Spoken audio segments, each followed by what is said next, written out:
Sa ngalan po ng ating Panginoong Jesucristo, isang mapagpalang pagkakataon na tayo po ay makapagsama-sama na mag-aral po ng salita ng Diyos na pinamagatang selfless service between money and true God. Mula po sa Matthew chapter 6, 24 to 25. Sabi po sa wikang Tagalog, walang makapaglingkod ng sabay sa dalawang Panginoon, sapagkat kapupuotan niya ang isa at iibigin ang ikalawa. Paglilingkuran ng tapat ang isa at hahamakin ang ikalawa. Hindi kayo makapaglilingkod ng sabay sa Diyos at sa kayamanan. Purihin ang Diyos sa pagkabasa ng kanyang mga salita, tayo po ay manalangin. O Amang Banal na siyang makapangyarihan, purihin ka muli. Salamat po na sa pangalan ng aming Panginoong Jesucristo, sa patnubay at gabay ng Santong Espiritu, patuloy na bibigyan mo kami ng mga salita na minsan pa ay magpuno sa amin ng karunungan at kaalaman, tibay at tatag ng pananampalataya, at magtuturo ng iyong tunay na kalooban. Salamat na pagpalain kaming lahat na makinig ng iyong mga salita. In Jesus' name we pray. Amen and amen. Pag-aralan po natin ngayon is talking about the selfless service between money or mammon and true God. Sabi nga sa Matthew chapter 6, 24 and 25, walang makapaglilingkod ng sabay sa dalawang Panginoon. Do you agree with me? Sapagkat kapupuotan niya ang isa at iibigin ang ikalawa. Pipili ka talaga hindi pwede dalawa. Hindi pwede salawahan sa harapan ng Panginoon. Sabi nga, kung magde-decide ka na ang sambahin mo'y pera, magpo-focus ka talaga sa pera. At kung mag-decide ka na ang sambahin mo ay ang tunay na Diyos, magpo-focus ka sa tunay na Diyos. Kaya anong sabi niya? Walang makapaglilingkod or walang makapaglingkod ng sabay. Ang Diyos na mismo ang nagsabi niyan. Hindi pwedeng sabayin. No? Talagang, sabi nga, walang makapaglingkod ng sabay sa dalawang Panginoon. Sapagkat kapupuotan niyang isa at iibigin ang ikalawa. Hindi naman po hindrance ang mga bagay na mga pinagkukunan natin ng source of income, ngunit minsan ay aware po tayo. Baka magulat na lang tayo ay ang nafokusan na natin ay ang mga pinagkukunan ng source of income or mga businesses kisa relasyon natin at paglilingkod sa ating Panginoon. Dahil ang Diyos na rin mismo ang nagsasabi, hindi maaari na pagsabayin mo ang dalawang Diyos. Pipiliin mo talaga ang isa at yun ang pag-ukulan mo ng tinatawag na selfless service. Hindi maaaring pwede mong gawin ito sa dalawa. Sabi nga, magko-compromise ka doon sa Diyos na si Satanas, na siyang may kakayahan magbigay ng karangyaan sa mundong ito, at sa tunay na Diyos na pinagmulan ng tunay na ginto at pilak. Dito nating makikita na ang Diyos na mismo ang nagsabi na hindi pwede pagsabayin ang dalawang Diyos. Ibig sabihin ng Diyos yung binigyan mo ng tunay na paglilingkod mo. Paglilingkod like a selfless service. Sabi nga niya, paglilingkuran ng tapat ang isa at hahamakin ang ikalawa, yan ang magagawa mo. Hindi kayo makapaglilingkod ng sabay sa Diyos at sa kayamanan. Tandaan po natin. At ang paalala niya sa atin, ang assurance ng Panginoon sa atin, na sa Kanya lamang tayo maglilingkod ay sabi niya sa verse 25, kung tunay na ang ating pag-uukulan ng tunay na paglilingkod like a selfless service ay ang ating Panginoon. Anong sabi niya? Kaya't sinasabi ko sa inyo, huwag kayong mabagabag tungkol sa pagkain at inumin. na kailangan ninyo upang mabuhay? Sino sure ng Panginoon na kapag ang buong buhay mo ay sa Kanya mo ialay ang iyong selfless service? Sabi niya, huwag tayong mag-alala, huwag tayong mabagabag tungkol sa pagkain at inumin na kailangan ninyo, sabi niya, kailangan natin upang mabuhay. O tungkol sa damit na kailangan ng inyong katawan. Hindi ba't ang buhay ay higit na mahalaga kaysa pagkain? At ang katawan kaysa pananamit? So, paalala lang sa atin ng Panginoon na kung siya yung piliin natin upang paglingkuran, sambahin, pag-alayan. Sabi nga, ina-assured ng Panginoon, hindi tayo mababagabag, hindi tayo mag-aalala patungkol sa mga essential needs natin or mga necessary needs natin. Always remember that service is ultimately a form of worship. That is a result of one's experience on the gospel and coming to Christ. Na anong ibig sabihin? Ang ating selfless service, ultimately, ay yun na rin ang ating pagsamba. So kung pinaglilingkuran natin ang Diyos or ang kayamanan, sinasamba na rin natin siya. Ang Diyos or ang kayamanan, kaya Diyos-Diyusan kapag ang kayamanan ang ating pipiliin. Kaya dito natin makita na ang ibig sabihin ng service ay pagsamba mo sa Diyos mo. Pero kung pera ang iyong or kayamanan ang iyong pipiliin, ibig sabihin is Diyos-Diyosan dahil hindi siya tunay na Diyos. Pero kapag ang pipiliin nating paglingkuran with a selfless service, no other than is Jesus Christ. He is a true God. So when we serving, we must see that we are worshiping and that we are declaring to others the reality of who, kung sino ang ating sinasamba. Pero kung ang sinasamba natin is Jesus, no? Sabi nga, kaya tayo naglilingkod sa Kanya dahil sinasamba natin siya. So yung ating paglilingkod ay expressions of our worship to our true God that no other than is Jesus Christ. Kaya natin siya pinaglilingkuran dahil sinasamba natin at sabi nga, pinapakita natin ang Kanyang mga gawa sa atin bilang tagasunod niya. Kaya, ang sabi sa Matthew chapter 6 verse 24, walang makapaglilingkod ng sabay sa dalawang Panginoon sapagkat kapupuutan talaga. Kapupuutan niya ang isa at iibigin ang ikalawa. So kaya, kailangan alam natin kung sino talaga ang sinasamba nating tunay na Diyos. Dahil paglilingkuran ng tapat ang isa, paglilingkuran talaga natin ang Panginoon, ang ibig sabihin ng service na ito is a selfless service. At iibigin ang ikalawa. So, paglilingkuran ng tapat ang isa at hahamakin ang ikalawa. So, dito natin makikita na kapag pinili ang pera, talagang hahamakin mo ang Diyos. Kapag pinili mo yung kayamanan. Pero kapag pinili mo ang Diyos, hahamakin mo rin ang kayamanan. Hindi kayo makapaglilingkod ng sabay sa Diyos at sa kayamanan or mamon. Always remember na kapag pinili mo ang kayamanan or mamon, sabi nga, si Satanas ang sinasamba mo.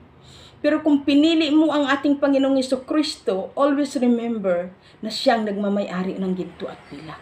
Si Satanas, kaya niyang ibigay sa mundong ito ang karangyaan at ang kayamanan, but always remember, hindi kanya yun. Ninakaw niya lang yun para sabi nga gamitin upang ang mga tao ay ihikayatin niya upang siya'y sambahin sa pamamagitan ng ng paglilingkod sa Kanya. Mapatunayan ang mga tao na pinili na sambahin, no? Sa pamamagitan ng kanilang paglilingkod ang kayamanan. Sila itong mga sikat at yumaman dahil sa kanilang mga talents. Ngunit ang result ay makikita na habang naglilingkod sila kay Satanas or sa pinili nilang kayamanan na siyang Mammon, God, no? So, Satanas dahil sa kanilang kayamanan, they are mocking God. So, makikita mo at lubos ma-observe mo sa mga tao na pinili nila ang mammon God.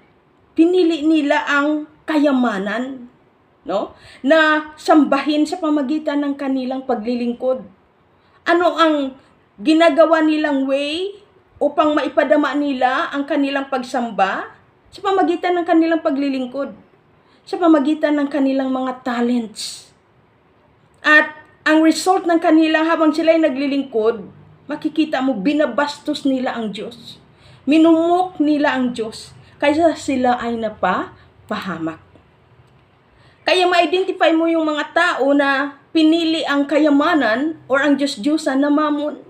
Example, ang mga bantog na mga sikat na mga taong ito like Lady Gaga. Matapos niyang gawin sa Panginoon, no? Na bastusin ang Panginoon sa pamagitan ng pagsuot niya ng mga di kalugod-lugod na mga damit habang siya ay nagpe-perform. At makita din natin yung mga awit niya ay para sa kay Satanas at minsan pa ay ginawa niyang Diyos-Diyosan si Judas, no? May awit siyang Judas. At ang mga awiting ito is blasphemy or pangbabastos sa Diyos. Makita natin na ang result, dahil nabastos niya ang Panginoon, mocking niya ang Diyos, na-hospital siya pagkatapos ng kanyang concert. Habang umaawit siya ng Judas na song, ay na-hospital siya after ng concert kasi natamaan ang kanyang ulo ng bakal. Kaya doon mo makita na talagang aani siya, no? Pero ang aking balita ay muli daw siya ngayon bumalik loob sa ating Panginoon. Siya nawa, totoo, no? So kay palad niya kung muli siyang nagbalik sa ating Panginoon. At kahit na hindi siya sikat ngayon, ang mahalaga yung kaligtasan ng kanyang kaluluwa. At ang isa pa si Logan Paul, pinakamasikat na YouTuber, no? Pinagtawanan niya ang Panginoon, lalong-lalo na pinahiya niya ang kanyang kaibigan na nag-share sa kanya patungkol sa ating Panginoong Hesukristo.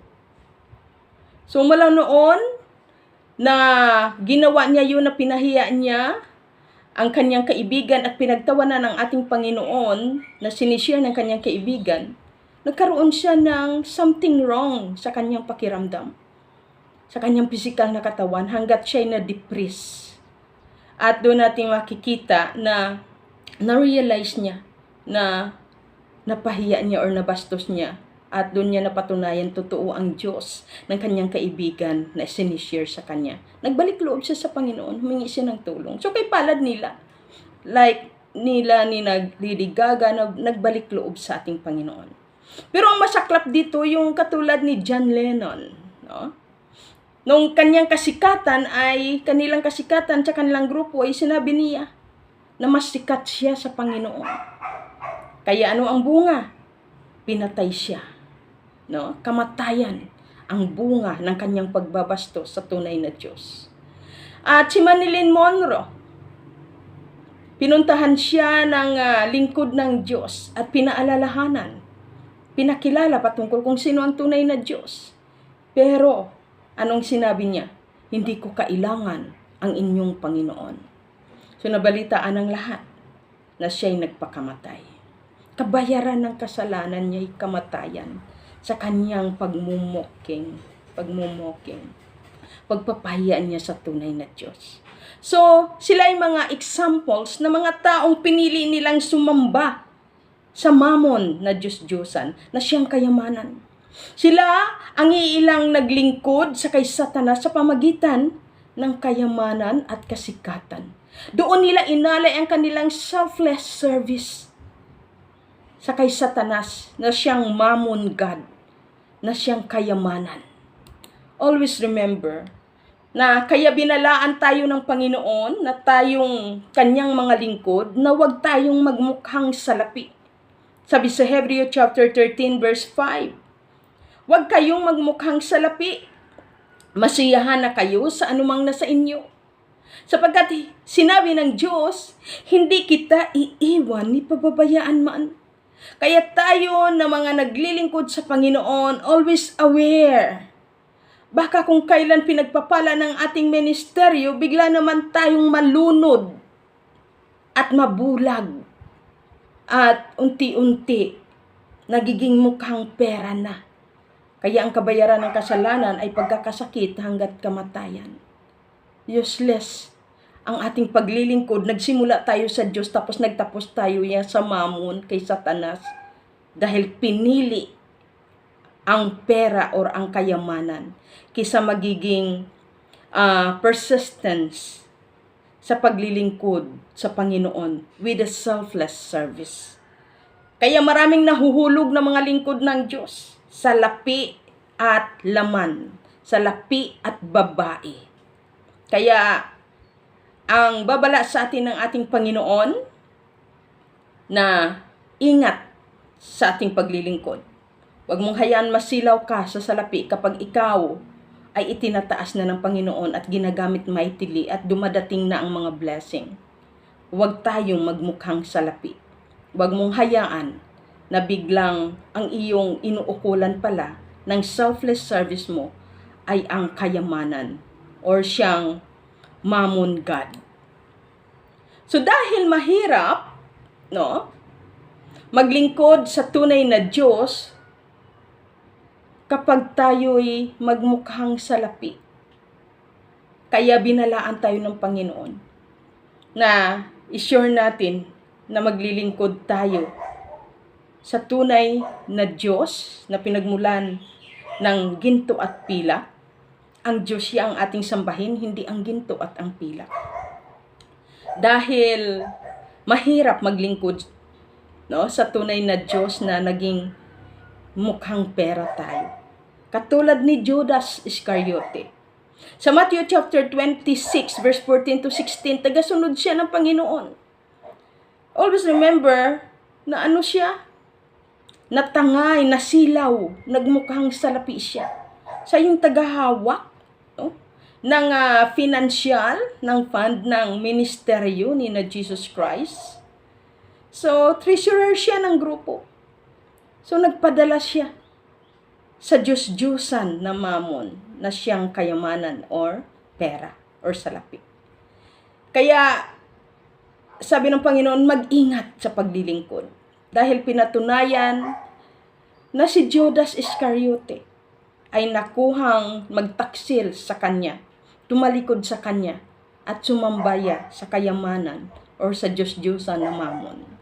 So Matthew chapter 26, 14 to 16, pinatunayan dahil naging si Judas ay nagmukhang salapi. Nagmukhang pera. Bumaling ang kanyang selfless service sa kayamanan, sa salapi. Kaya makita natin sa verse 14 ng Matthew chapter 26, si Judas Iscariote, isa sa 12 ay nakipagkita sa mga punong saserdote. Verse 15, ano po ang ibibigay ninyo sa akin kung tulungan ko kayong madakip si Jesus? Tanong niya.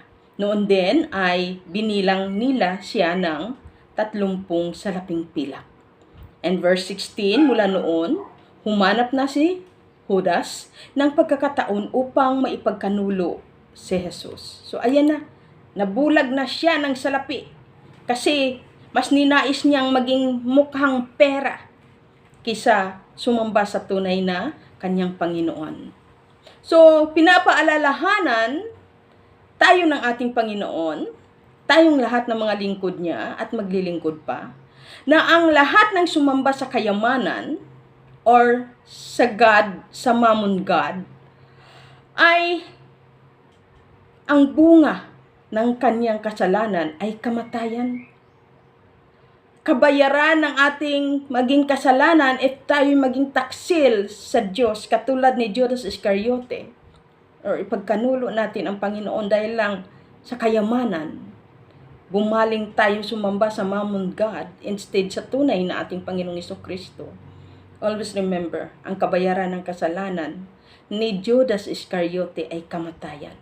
At pinatunayan sa Matthew chapter 27, verse 5, inihagis ni Judas ang mga salaping pilak sa loob ng templo.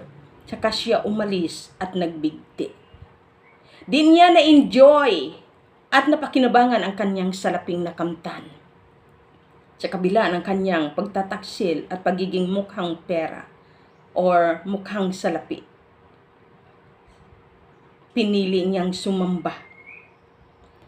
Pinili niyang talikuran at pagtagsilan ang tunay na Diyos na ating Panginoong Hesus. Pinili niya ang mamon na Diyos-Diyosan na siyang kayamanan. Kaya kamatayan ang kanyang nakamtan dito sa lupa at sa kabilang buhay sa impyerno. Dapat tayo'y maglingkod sa tunay na Diyos with a selfless service sa pamagitan ng paggamit ng kayamanan. Hindi yung tayo ang gagamitin ng kayamanan, tayo ang imamanipulate ng pera, kundi tayo ang magmamanipulate ng pera sa patnubay at gabay ng Diyos. Anong ibig sabihin ng Panginoon? Dapat tayo'y maglingkod sa tunay na Diyos with a selfless service sa pamagitan ng paggamit ng kayamanan. Sabi sa Kawikaan chapter 19 verse 17, parang pagpapautang kay Yahweh ang pagtulong sa mahirap.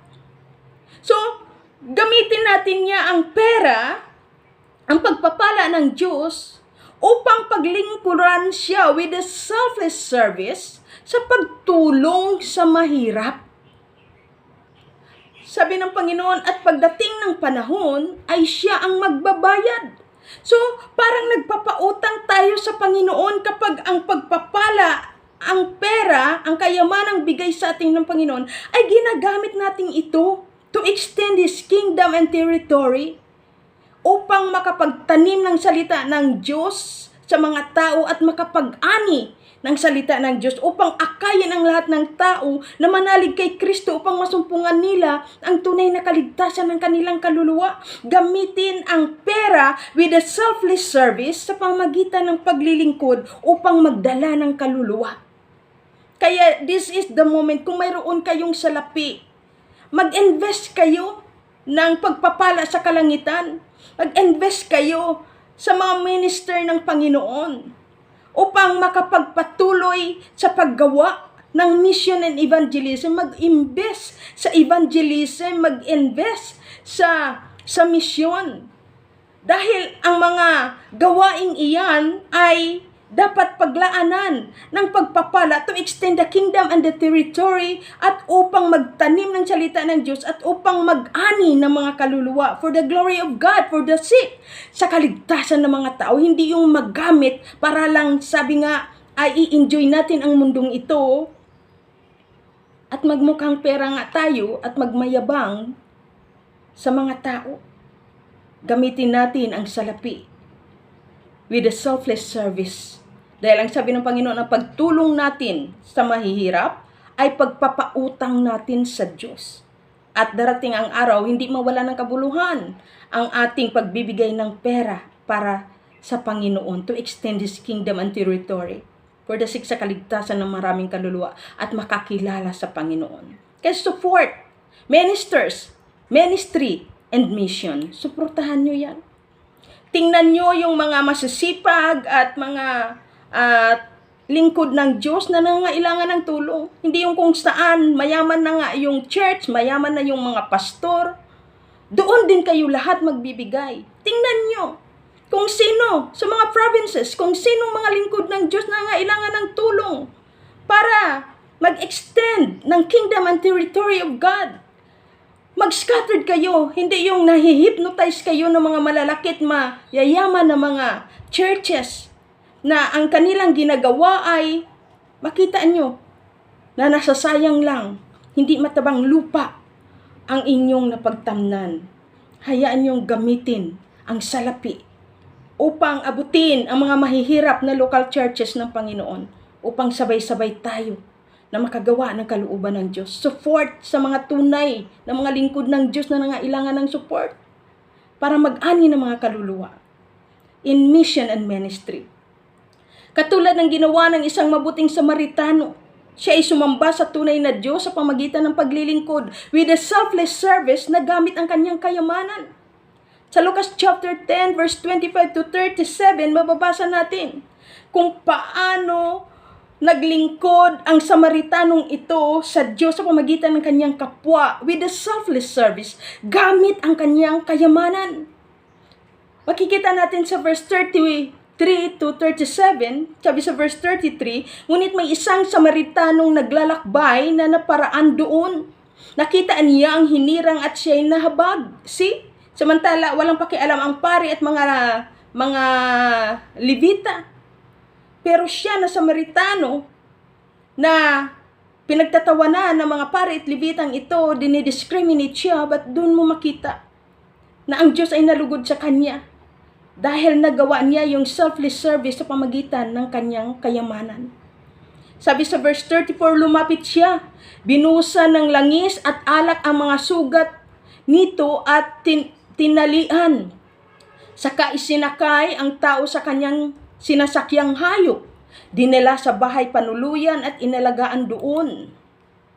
Verse 35, kinabukasan, dumukot siya ng 2 denaryo. Makita mo dinala niya sa bahay panuluyan at tinulungan niyang magamot itong lalaking ito at kumuha siya ng pera niya.